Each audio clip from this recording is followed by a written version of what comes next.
ब्रिजमंडल के पास एक गांव था। उस गांव में एक महात्मा भागवत कथा करने के लिए पधारे। कथा प्रारंभ हुई और कथा के 5वें दिन श्री कृष्ण की बाल लीलाओं का वर्णन हुआ। उस गांव का ही एक भोला व्यक्ति काशी उस दिन भागवत कथा सुनने आया और जब उसने भगवान श्री कृष्ण की बाल लीलाओं का वर्णन सुना, उनके रूप के बारे में सुना, उनकी अटखेलियां और मस्तियों के बारे में सुना, तो काशी श्री कृष्ण के लीला में खो ही गया और उनके स्वरूप का विचार करने लगा। वो मन ही मन बोलने लगा, ये कृष्ण कितना सुंदर बालक है, कितना कोमल तथा कितना प्यारा बालक है, और ये लोग उससे गाय चराने का काम करवाते हैं। वो नंगे पैर जंगल में गाय चराने जाता है। ये तो बहुत गलत बात है। कैसा हो अगर मैं वृंदावन जाकर कृष्ण का सारा काम कर दूं, और हाँ, उसे गाय चराने भी नहीं दूंगा। उसका ये काम भी मैं ही किया करूंगा। इतना मन में विचार करके काशी बिना किसी को बताए अपनी ही धुन में वृंदावन की ओर चला जाता है। काशी बहुत ही ज्यादा भोला था, सीधा साधा था। उसके घर में भी उसकी इतनी कोई अहमियत नहीं थी, तो किसी ने ध्यान भी नहीं दिया। वो व्यक्ति कुछ दिनों में वृंदावन पहुंच गया। जब वो वृंदावन पहुंचा तो एक साधु से मिला। उस साधु से उसने पूछा, साधु महाराज, क्या आप बता सकते हैं कि ये कृष्ण और बलराम कहाँ रहते हैं? आप लोग कैसे हो जो एक छोटे से बालक से इतना काम करवाते हो? आप लोग तो बड़े ही निर्दयी हो, इतने कोमल बालक से गाय चराते हो। चलो मुझे बताओ, गौशाला कहाँ है और कृष्ण और बलराम दोनों अभी क्या कर रहे हैं? वो साधु के पास भी गौशाला थी। साधु ने सोचा, ये अच्छा मूर्ख मिल गया है, इसे अपनी गौशाला में रख लेता हूँ। दिन भर गाय चराएगा, यहीं रहेगा, ना ज्यादा पैसा देना पड़ेगा और 2 वक्त का खाना दे दिया करूँगा। साधु ने उस काशी से कहा, अरे भाई, आज से तुम मेरी गौशाला की गाय चराने जाना। आज से मैं कृष्ण को नहीं भेजूंगा।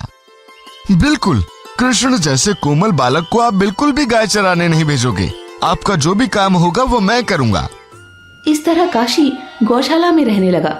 सुबह सुबह गाय चराने निकल जाता और वहीं बैठा रहता था। दोपहर के समय साधु किसी के हाथों उसके लिए खाना भिजवा देता और शाम को एकदम गाय चराकर ही लौटता। यही उसकी दिनचर्या बन गई थी। एक दिन सुबह सुबह वो गाय चराने गया था। सुबह से दोपहर हो गई, पर काशी के लिए कोई भी खाना लेकर नहीं आया था। काशी को भूख भी लग रही थी, पर उसके पास इंतजार करने के अलावा कुछ भी नहीं था। थोड़ी देर इंतजार करने के बाद उसने देखा, दूर कोई सुंदर बालक जिसने पीतांबरी पहना है उसकी तरफ आ रहा है। वो उस बालक को पहचान नहीं पा रहा था, पर जैसे जैसे वो पीतांबरी पहना बालक उसके सामने आने लगा, उसे महसूस हुआ कि उसने जैसे कृष्ण रूप की कल्पना की थी, वैसा ही रूप लेकर एक मानव उसके सामने चला आ रहा है। उस रूप को देखकर काशी एकदम गुस्से से लाल हो गया और कृष्ण से कहने लगा, अरे तुम मुझे खाना देने आए हो? मैंने एक साधु महाराज से बोला था कि तुमसे कुछ भी काम न करवाए, फिर भी उन्होंने तुम्हें भेज दिया। तुम नंगे पाँव इतनी दूर से आए हो। अगर तुम्हारे पाँव में कांटे चुभ गए तो फिर तुम क्या करोगे? तुम्हारे इस कोमल पैर में चोट लग जाएगी। तुम्हें ऐसे नंगे पाँव बाहर नहीं निकलना चाहिए। मैं हूं ना तुम्हारे लिए, मैं तुम्हारा सारा काम करूंगा। ऐसा कहकर काशी ने कृष्ण से खाना लेकर उसे घर भेज दिया। फिर कृष्णा वहां से चला जाता है। उसके जाने के बाद काशी ने देखा श्री कृष्ण की पीतांबरी वहीं गिर गई। काशी ने पीतांबरी उठा ली। शाम को काशी रोज की तरह वापस लौट गया। उसने जल्दी से गायों को गौशाला में बांधकर सीधा उस साधु के पास गया और उस पर चिल्लाने लगा, महाराज, मैंने आपसे कहा था ना, कृष्ण को आप गाय चराने नहीं भेजोगे और जंगल में भी नहीं भेजोगे, फिर भी आपने आज उसके हाथों से मेरे लिए खाना भिजवाया। ये क्या बकवास कर रहा है तू? आज तो मैं तेरे लिए खाना भेजना भूल ही गया और तू बोल रहा है कि मैंने कृष्ण के हाथों खाना भेजा। तेरा दिमाग तो ठीक है? तब काशी ने बाल गोपाल की पीतांबरी साधु को दिखाई। पीतांबरी देखते ही साधु हैरान हो गया। काशी की तरफ हाथ जोड़कर खड़ा हो गया। उसे समझ आ गया था कि काशी बाल गोपाल का सच्चा भक्त है। साधु ने बिना देर किए काशी को गोसाई जी के पास ले जाने का सोचा और उसी दिन काशी को गोसाई जी के पास ले गया। गोसाई जी ने उस व्यक्ति को देखा और पूछा, ये क्या काम कर सकता है? कोई भी छोटा मोटा काम दे दीजिए प्रभु, लेकिन एक बात पहले से बता देता हूँ, ये बालक गोपाल का सच्चा भक्त है। साधु के ऐसे कहने पर गोसाई जी ने काशी को बांके बिहारी मंदिर की चौकीदारी का काम दे दिया। एक रात जब काशी चौकीदारी कर रहा था तो उसे घुंघरू की आवाज सुनाई दी। जो मंदिर की तरफ से आ रही थी। और तभी उसने देखा कि एक बालक तेज गति से मंदिर में से निकलकर भागा। काशी एकदम से चौंक गया। वो भी उसका पीछा करने लगा, लेकिन कुछ देर के बाद उसे कोई नहीं मिला। वो सोच में पड़ गया। ये क्या हुआ? मंदिर की तरफ से घुंघरू की आवाज आई और फिर वहां से निकलते हुए एक बालक को भी देखा, और अब कोई नहीं मिला। क्या ये मेरा वहम है?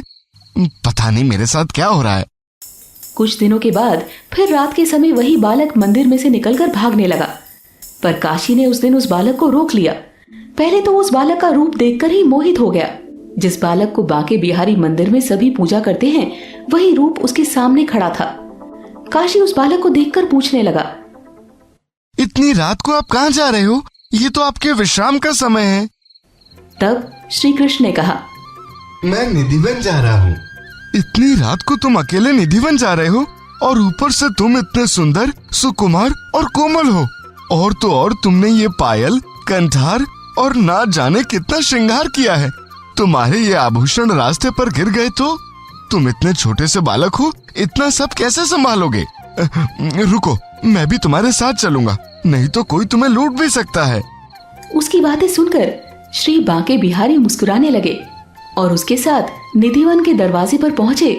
तभी काशी से कहा, मैं अंदर जा रहा हूँ, मेरे लौट कर आने तक तुम यही मेरे लिए प्रतीक्षा करना।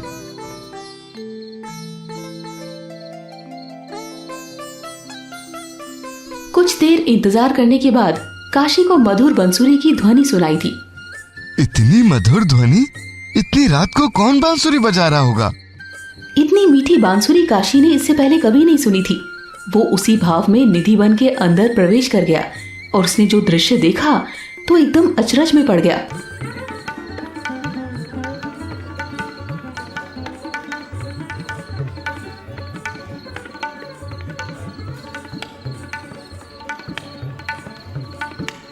ये क्या? हमारे बांके बिहारी रात को अपनी रासलीला में व्यस्त हैं। वो तो सुबह पूरे दिन मंदिर में खड़े होकर अपने भक्तों को दर्शन देते हैं और फिर रात को यहाँ स्त्रियों के साथ नृत्य करते हैं। बांके बिहारी दिन रात कितना काम करते हैं, इसलिए देखो उनका रंग कितना काला पड़ गया है। और उधर हमारे बांके बिहारी नृत्य में मस्त थे और नाचते हुए उनके गले से माला टूटकर बिखर जाती है। काशी ने बिहारी जी के गले से माला टूटते हुए देख लिया था, तो उसने माला के एक एक मोती को उठाकर अपने पास संभाल कर रख लिया। जब प्रातः काल का समय होने वाला था, ब्रह्म मुहूर्त के थोड़ी देर पहले श्री कृष्ण नृत्य समाप्त करके मंदिर की ओर जाने लगे। तभी काशी ने भी बांके बिहारी को मंदिर की तरफ जाते हुए देख लिया और वो भाग के श्री कृष्ण के पास गए। कृष्ण, अगर ऐसे ही चलता रहा तो तुम कमजोर हो जाओगे। दिन भर मंदिर में खड़े खड़े दर्शन देते हो और रात को यहाँ नृत्य करते हो, फिर आराम कब करोगे? काशी के ऐसा कहने पर श्री कृष्ण ने कुछ नहीं कहा और मुस्कुराकर मंदिर की ओर चले गए। फिर वो दोनों मंदिर में आ जाते हैं। मंदिर के सामने आते ही भगवान कृष्ण तुरंत मंदिर के अंदर चले जाते हैं और वो चौकीदार वहीं बाहर बैठ जाता है। करीब 15 मिनट के बाद गोसाई जी बांके बिहारी मंदिर में आते हैं, तो गोसाई जी को देखकर काशी भागते हुए उनके पास आ जाता है और उनसे विनती करता है, गोसाई जी, अभी बिहारी जी को नींद से मत उठाइए।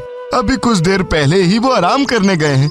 बिहारी जी दिन भर तो यहाँ खड़े रहते हैं और भक्तों को दर्शन देते हैं, और फिर रात को ये अभी अभी निधिवन से लौटे हैं नृत्य करके, और आप मंगला आरती के लिए उन्हें फिर से जगा देंगे तो बिहारी जी सोएंगे कब?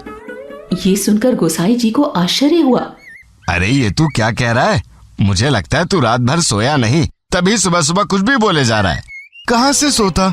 मैं तो बिहारी जी की रास लीला देखने में मग्न था और पता ही नहीं चला कब सुबह हो गई। और तो और निधिवन में नाचते हुए बिहारी जी के गले से माला भी टूट कर गिर गई।